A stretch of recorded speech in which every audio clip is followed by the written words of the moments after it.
Hello नमस्कार दोस्तों, क्षमा प्रार्थी हैं। जो सुबह वीडियो अपलोड किए हैं वो उसमें ये पता चला है कि 28 मिनट के बाद इसी स्लाइड पर जब हम पहुंचे हैं तो बीच में किसी भी टेक्निकल अवरोध के नाते हमारी वॉइस उसमें मिल नहीं पा रही है।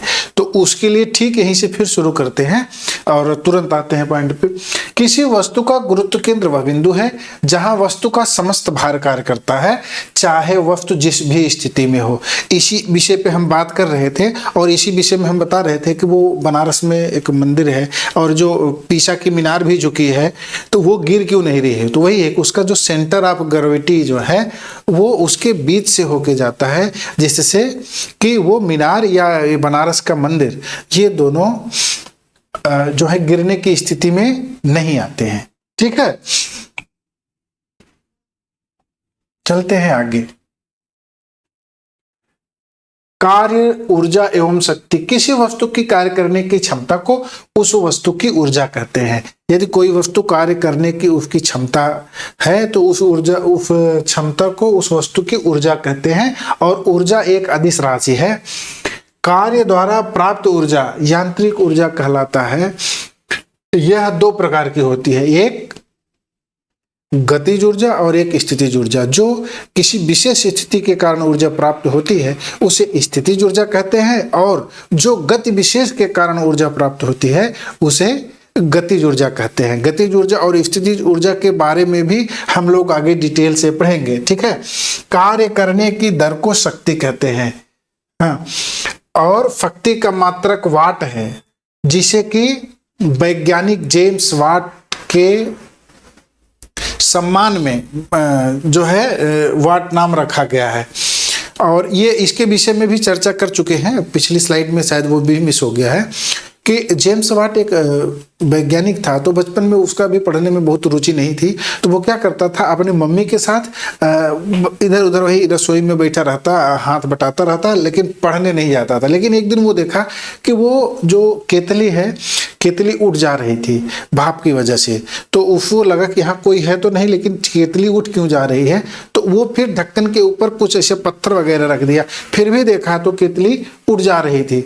तो उसके दिमाग में क्या कि इतनी ज्यादा शक्ति अगर भाप में है तो फिर भाप का जो है समुचित सदुपयोग करके कुछ आगे किया जा सकता है, इतनी ज्यादा पावर पे। और आप जानते होंगे कि जो भाप का प्रथम इंजन हुआ वो जेम्स वाट के ही द्वारा डेवलप किया गया, और वो एक शक्ति का प्रतीक है, भाप की शक्ति।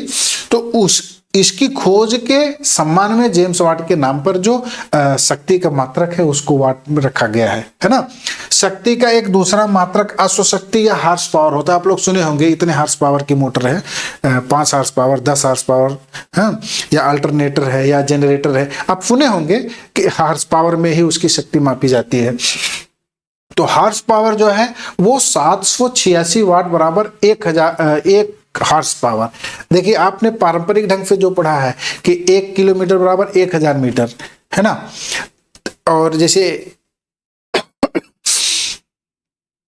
ऐसे तमाम राफिया जो है आप एकदम सीधे सीधे पढ़ते हैं तो उसमें ये कंफ्यूजन हो सकता है कि अगर आपसे कोई पूछा जाए कि 1 हार्स पावर बराबर कितने वाट, तो आपके दिमाग में आएगा 1000 वाट। नहीं, आपको याद रखना है कि 1 हार्स पावर बराबर 786 वाट, है ना। ऐसे ही आपको बता दें कि कंप्यूटर के फील्ड में भी आप पढ़ते होंगे, जो कंप्यूटर की मेमोरी है नापी जाती है केबी में, जीबी में, टीबी में, है ना। तो यहाँ पे जो 1 केबी है, 1 केबी बराबर 1000 बाइट जनरली आप पढ़ते हैं। ये भी सही नहीं है। रियल में 1 केबी बराबर 1024 बाइट होता है, बट कंपेरेटिव टू 1000 ये 24 जो है ये निग्लिजिबल मान लिया जाता है, इसलिए 1 केबी बराबर 1000 बाइट कह दिया जाता है। और यहाँ पे कंप्यूटर का प्रश्न बन सकता है, तो आप इसको भी जान लीजिए कि 1 बाइट बराबर 8 बिट, जहां पे बिट का मतलब है अक्षर। चलते हैं आगे। गुरुत्वाकर्षण क्या है? गुरुत्वाकर्षण, गुरुत्व धनाकर्षण, न्यूटन के गुरुत्वाकर्षण के नियमों के अनुसार 2 पिंडों के बीच का जो आकर्षण बल कार्य करता है उसी को गुरुत्वाकर्षण कहते हैं। जैसे आप देखते होंगे कि कोई पेड़ है और पेड़ से जो है कोई फल गिरता है तो नीचे गिरता है ना, नीचे आके गिरता है, कभी ऊपर नहीं जाता है ना। तो ये क्यों है? ये पृथ्वी के गुरुत्वाकर्षण की वजह से है। पृथ्वी एक पिंड है, बड़ा सा पिंड है, और सारी चीजें जो गिरती हैं वो सब छोटा पिंड है, तो वो अपनी तरफ खींचती है और उसी खींचने की पावर को गुरुत्वाकर्षण बल कहते हैं, है ना। गुरुत्वाकर्षण या गुरुत्व जनित त्वरण वस्तु के रूप, आकार, द्रव्यमान आदि पर निर्भर करती है ना। अगर ये पूछा जाए कि गुरुत्वाकर्षण किस पे निर्भर करता है, तो वस्तु के रूप पे निर्भर करता है, वस्तु के आकार पर निर्भर करता है, वस्तु के द्रव्यमान पर निर्भर करता है। अच्छा देखिए, एक चीज और ये बहुत इंपॉर्टेंट है, विषुवत रेखा पर जी का मान न्यूनतम होता है। हाँ, ये पूछा जाता है, विषुवत रेखा पर जी का मान न्यूनतम होता है, अधिकतम होता है, शून्य होता है, अनंत होता है। तो आप बताएंगे कि विषुवत रेखा पर जी का मान न्यूनतम होता है, लोवेस्ट। और इसी समय जान लीजिए ध्रुवों पर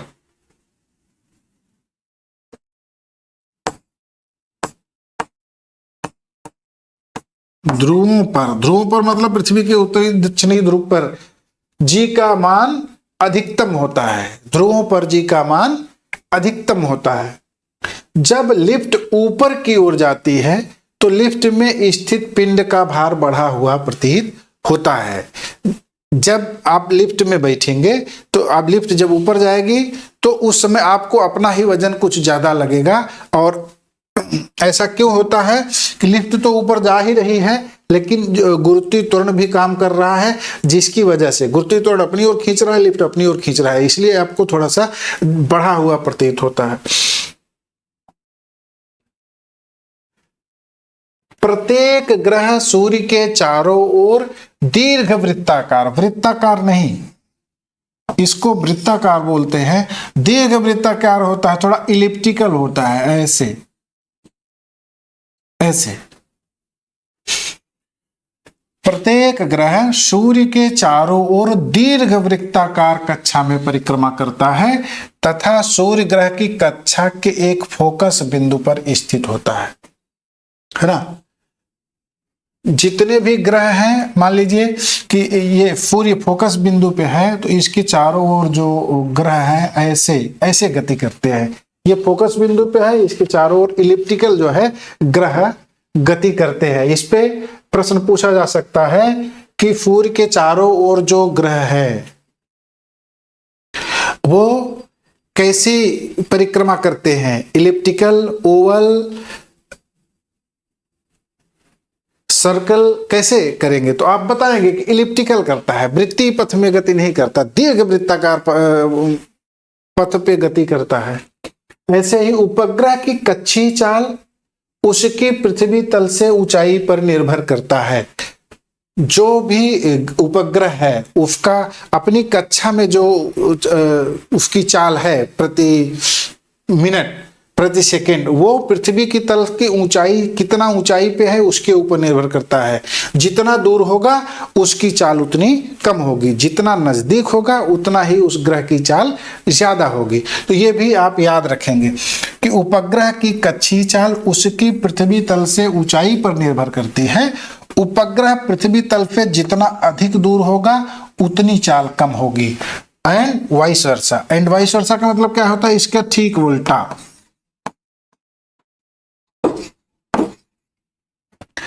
एंड वाइस वर्सा का मतलब इसका ठीक उल्टा।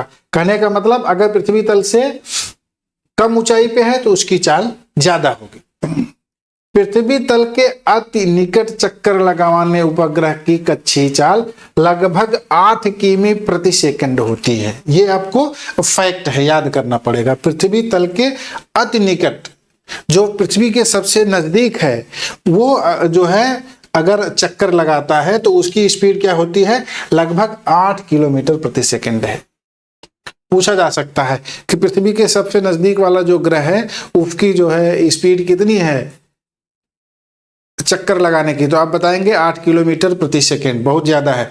अपनी कक्षा में पृथ्वी का एक चक्कर जितने समय में लगाता है उसे उसका परिक्रमण काल कहते हैं। उपग्रह मान लीजिए ये हमारी पृथ्वी है और इस पृथ्वी के चारों ओर कोई उपग्रह जितने समय में चक्कर लगाता है, पृथ्वी का एक चक्कर, मान लीजिए ये एक पॉइंट है, यहां से यहां आने में अगर वो 365 दिन लगाता है तो उसका जो है परिक्रमण काल कितना माना जाएगा? 365 दिन माना जाएगा, है ना।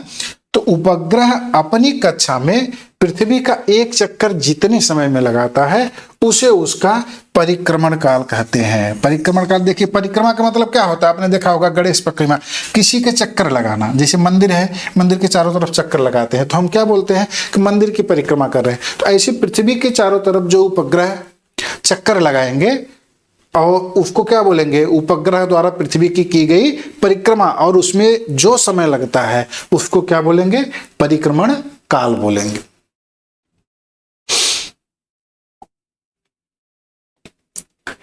इसके साथ ही ये क्लास जो है साइंस की यहीं पे खत्म करते हैं।